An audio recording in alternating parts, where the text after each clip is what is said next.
ओम शांती. आज 27/3/2026 चे शुक्रवारचे साकार मुरलीचे महावाक्य. बाबा म्हणतात, गोड मुलांनो, तुम्ही ज्ञानसागर बाबांच्या द्वारे ज्ञानाला धारण करून मास्टर ज्ञानसागर बनलात.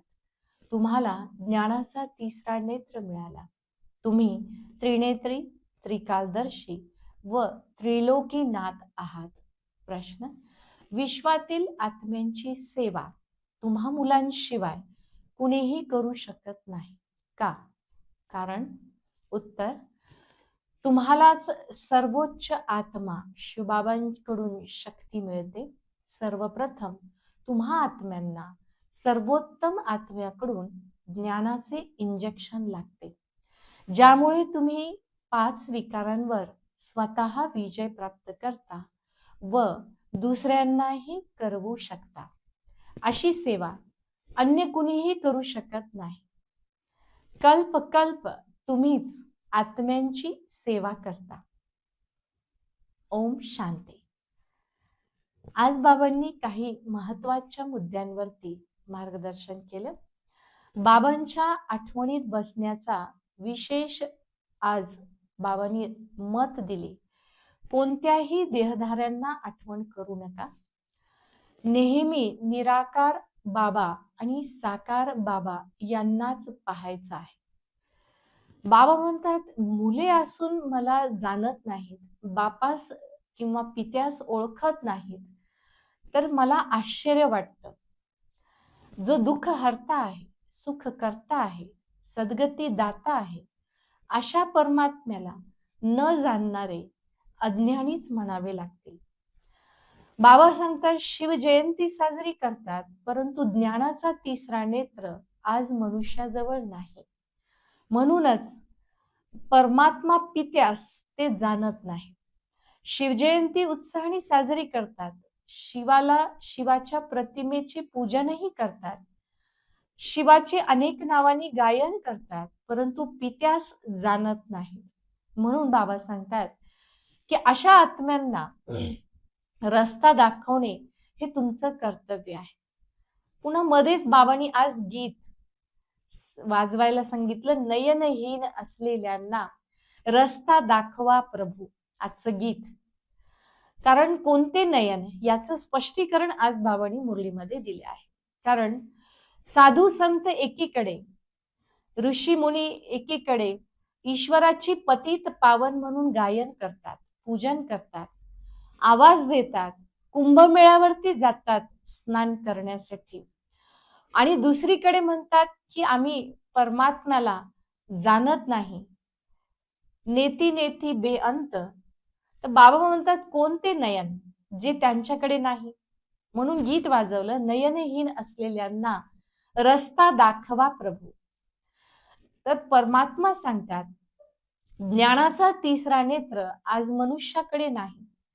साधू संत ऋषी मुनी आठवण करतात, परंतु जाणत नाही. म्हणून संन्यासी पण शारीरिक सेवाधारी आहेत. बाबांनी आज स्पष्ट सांगितलं, हे संन्यासी पण जे सेवा करतात ते शारीरिक सेवाधारी आहे. कारण आत्म्याचं ज्ञान ते सांगू शकत नाही. पुस्तक वाचतात, गीता, भागवत हे पुस्तक उचलून वाचतात, परंतु बाबा म्हणतात ते आत्मिक पित्यास जाणत नाही. म्हणून बाबा म्हणतात त्यांना आत्म्याचा परिचय सांगा. पुढे बाबा सांगतात की जसं भक्तीमध्ये शिव आणि शंकर यांना एकच करून टाकलेलं आहे, हे खूप मोठी चूक आहे. बाबा म्हणतात दुसरं शिवाची सवारी बैल दाखवलेला आहे, बैलावर आरूढ होऊन जातात, परंतु बाबा म्हणतात ते हे जाणतच नाहीत की शिव कोणत्या रथावरती येतात, कशावरती आरूढ होतात. आणि न जाणल्यामुळे शिवलिंगाच्या समोर बैल यांची प्रतिमा अर्थात नंदी ठेवला जातो. बाबा म्हणतात त्यांना सिद्ध करून सांगा की शिव आणि शंकर मध्ये फरक आहे. सर्वात पहिला फरक आहे दोघांच्या रूपामध्ये. शिव निराकार आहेत, शंकर आकारी आहेत. शिव कल्याणकारी आहेत, शंकराकडे विनाशाचं कार्य दिलेलं आहे. शिव रचयिता आहेत आणि शंकर ही त्यांची रचना आहे. दोन्ही एक म्हणणं ही खूप मोठी चूक आहे, हे सिद्ध करून सांगा. बाबा म्हणतात, काट्यापासून फूल बनवण्यासाठी मी आलो आहे. संन्यासी नेहमी म्हणतात की सुख काग विष्टा समान, कावळ्याच्या विष्टे समान आहे. मग कोणतं सुख? या कलियुगामध्ये जे पण इंद्रिय सुख आहे हे कावळ्याच्या विष्टे समान सुख आहे. सतयुगातलं सुख तर एकदम पवित्र आणि एकदम सतोप्रधान आहे. त्यामुळे बाबा म्हणतात त्यांना हे सांगा की सतयुग अर्थात सतोप्रधान दुनिया आणि संगम युगावर ही महाभारताची लढाई आता लागणार आहे. 5000 वर्षापूर्वी शिवबाबांनी येऊन पुन्हा पहिलेही 5000 वर्षापूर्वी राजयोग शिकवला होता आणि पुढेही पुन्हा 5000 वर्षानंतर परमात्मा हाच राजयोग शिकवतील. म्हणून या महाभारत लढाईच्या आधी आपण आपल्या पापकर्मांना ईश्वराच्या आठवणीने चुकतू करायचा आहे, हिशोब संपवायचा आहे. बाबा आत्म्यास ज्ञानाचे इंजेक्शन लावतात आणि हे इंजेक्शन संगम युगावरच लावले जाते, जेणेकरून आत्म्यामधील असलेल्या अवगुण रूपी 5 विकार रूपी या रोगांना संपवण्यासाठी हे इंजेक्शन ज्ञानाचे लावले जाते.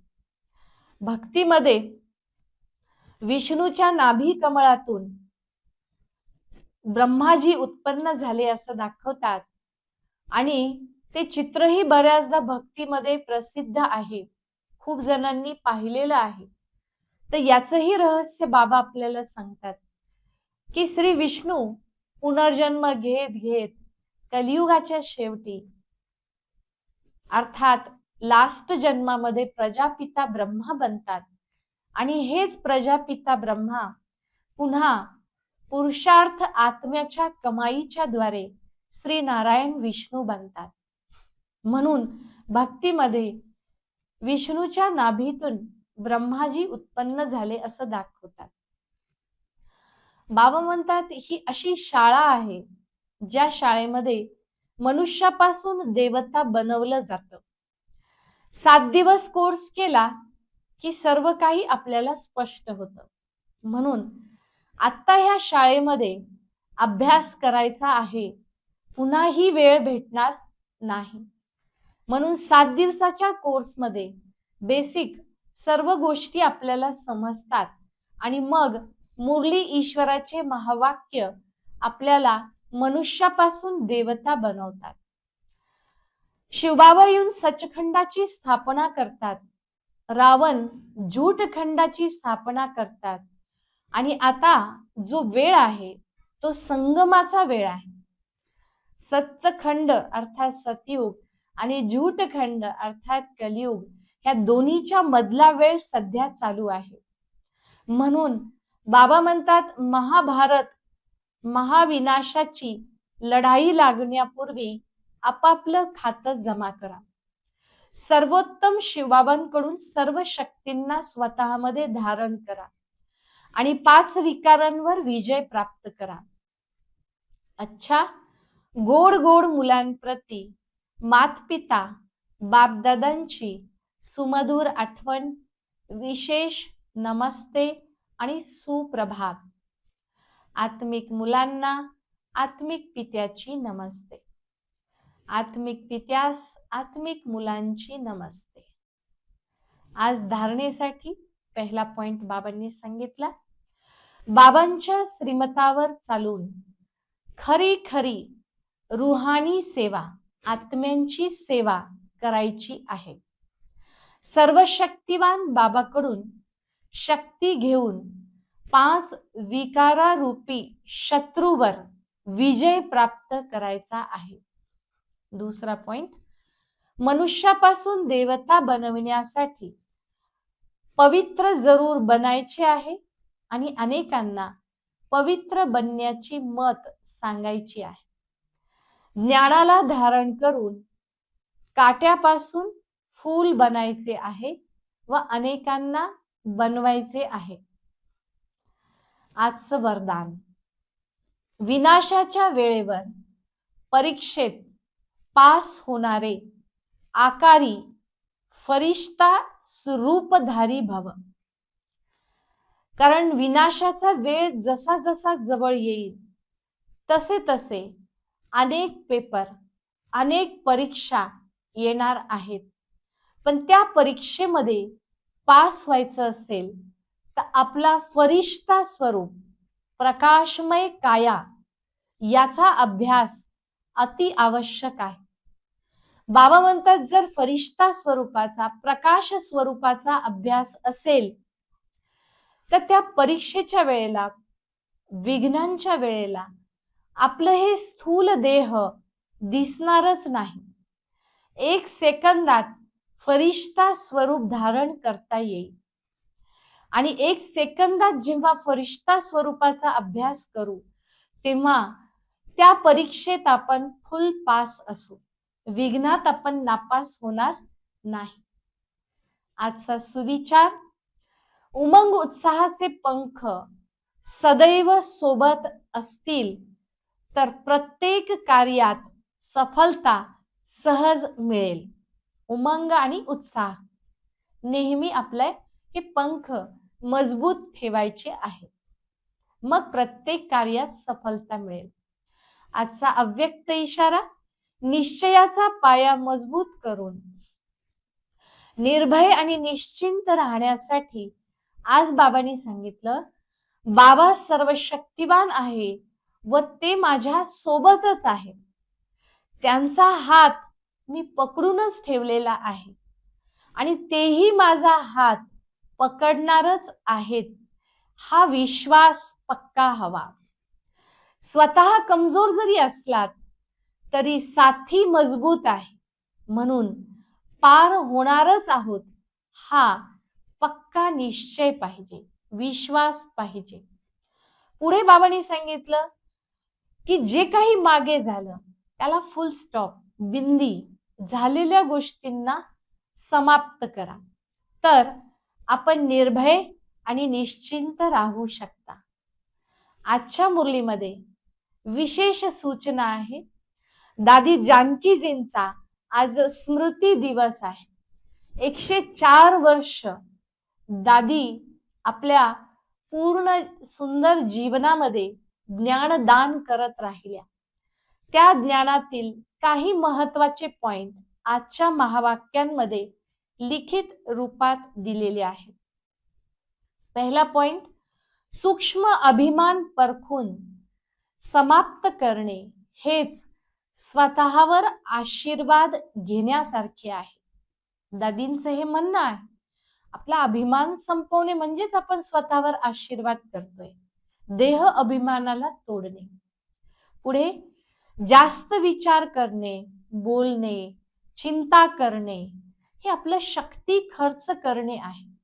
तर शांतीची शक्ती आपल्याला जमा करायची असेल तर जास्त विचार करणे, बोलणे, चिंता या सर्व गोष्टी समाप्त करा, असं दादींचं म्हणणं आहे.